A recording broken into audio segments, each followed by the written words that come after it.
Hello, everyone, and welcome to this episode of Crushing Land. Happy to have you here with us today as we take on another land investing, real estate investing topic that comes up, that people bring up, that are on people's minds, things that we've seen over the years, whatever it may be. And today we're going to take on the topic of should I be going for passive or active income in my land investing business? There's a lot of information that's out there, and as time has gone on, there's a lot more courses and things like that out there, and a lot of different people teaching, and you hear so many different things. One thing that you hear a lot in one side of it is basically just hearing the word assignment. All they're doing is assigning each and every deal that they get. Right there, they're focusing on this, and they get a contract and they just want to pass it on to a builder. They just want to pass it on to whoever else, and all they're doing is assignments. Some of you have come to us and said that you've watched others, and they're basically saying that because of not understanding the market, not understanding where things are going, they're focusing almost solely on assignments. So, that being the case, if they are still doing deals because of that, if they're actually able to use that strategy, their money that's coming in is all just active, right? There's no passive income whatsoever. It's just a simple do a deal, get paid, do a deal, get paid, do a deal, get paid. Then you got the other side of the spectrum where there's people out there that basically teach that you should try to owner finance everything and create passive income on every single deal. Every single deal that you can, right? Bring in, buy this property, and then at the same time, if you don't have the money or later, get money from your end buyer to basically cover that or come close to covering your purchase price. And then from that point on, you will have passive income on that property with monthly payments each and every month. And both are good.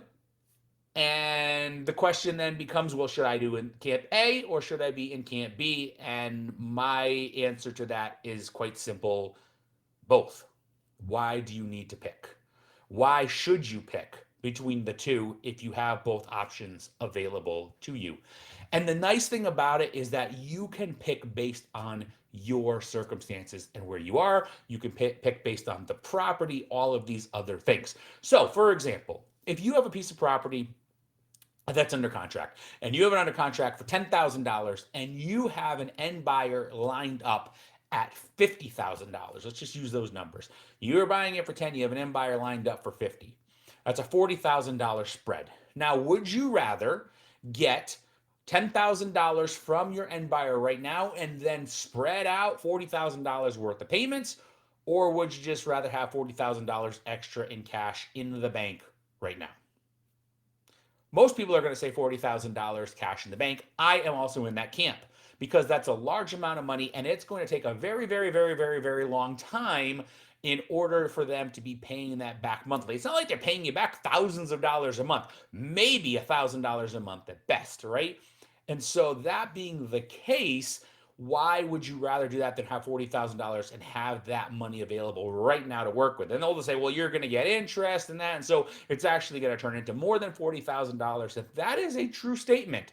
However, it's still going to be over a decade plus that it's going to take that long to get it back. So would you rather have it 10 years plus from now?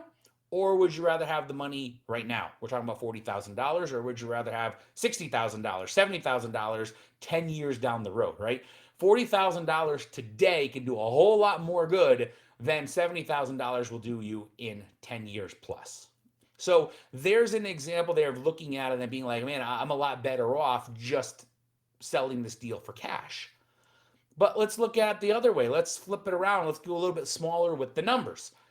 Let's say you're buying a piece of property for $500. You're selling it for $5,000. Would you rather have $4,500 right now, or would you rather have a few $100s a month for 2, 3, 4 years? See, in that case, for me, I would rather have the monthly income on that property. I'd rather have it coming in each and every month over a long period of time rather than just getting a small $4,000, $4,500 check up front. So you got to look at it case by case with each property. You also got to look at it based on your situation. What is your situation? What I just described there at the end is nice, but if you've got $2,000 in the bank, owner financing even a single property like that for a few $100s a month does you no good. right? Not right now. Right now, you need capital. So if that's the case, you need money, then you're better off even flipping those properties. Even though it's a few $1,000s, we talked about such a small amount in the bank, you basically doubled your bank account number. And if you do it again, now you're tripled your bank account number. If you do it again, you quadrupled your bank account number. So you keep doing that, and all of a sudden you have some capital. You've made yourself a little bit more comfortable based on the amount of money that you have there. And then from there, you are now in a position where you can kind of pick and choose and say, hey, I would rather owner finance some of these deals. So why not use them both in conjunction with each other? Figure out what's best for you. And if you're in a situation where owner financing makes zero sense because you don't have cash in the bank, then just do cash deals, right? Focus on that active income. But once you get to a point where you have some money coming in, you have some capital, why not look at passive income, especially on deals that are not going to give you that much in active income, right? If you can focus on, I gave that example there on these smaller deals. Imagine buying properties for $500. Imagine that each of them pays you $200 a month. Let's just go low. Let's say it just pays you $200 a month and you have 10 of them. That's $2,000 a month that you're making off of properties that you've invested $5,000 into. You have $5,000 total because I'm buying them for 500, 10 of them, right? So you have 5,000 total invested, and now you're making $2,000 a month each and every month for 2, 3, 4, 5 years off of them. And in reality, the payments are probably going to be higher than $200. They're probably going to be more like $300. So now you have $3,000 a month.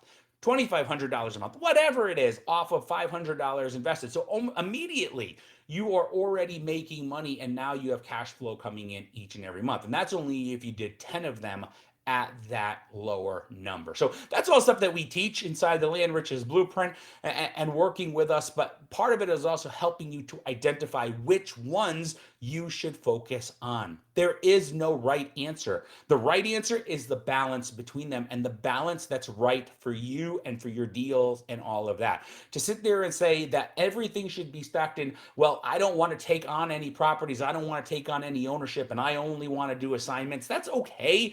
You're going to make some money on it, but you're not going to make the best money doing it. So that in itself isn't that great of a strategy even for active income, but it takes passive income completely out of the equation. And then focusing just on passive income, well, it's nice that you will get monthly cash flow. Until you have a number of them under your belt, that monthly cash flow really doesn't do anything, right? You may sit there, I just gave you a number, $250, $300 a month. One of those probably isn't going to make a whole bunch of difference to you. Two of them probably is not. Three of them is probably not, right? You're going to have to get up into having 10 or a dozen or more of them to actually have some serious money coming in each and every month. And even by serious money, we're still only talking a few $1,000s. But at least it's enough to actually make a difference at that point. So if you're focusing all on passive to begin with, unless you have bunches of property that you can sell that way, it doesn't do you any good because they're not going to be huge numbers. And again, if you have no money in the bank, it doesn't do you any good anyway. So that's where we're focusing on having that balance, right?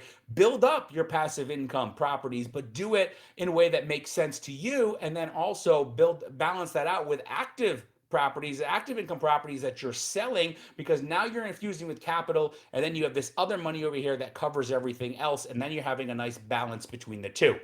But to get to that point, you still have to decide what is right for you. And for most people that are starting out, because they don't have the capital yet, because they don't have the experience yet, and because they don't have a whole bunch of properties yet, for the first few or number of deals, it's more in line for most people to be over here in this camp, focusing on active income, just flipping the properties, getting capital in, getting money in the bank, and then from there looking at adding in these properties over here that it makes sense to have passive income coming off of. And I know people that are doing these where they've got hundreds of these over here that are on the low end and doing it. And then I got other people that I know that are focusing almost solely over here and only have a handful here because they're working on properties that are $100,000 pieces of property and they just don't want to finance them.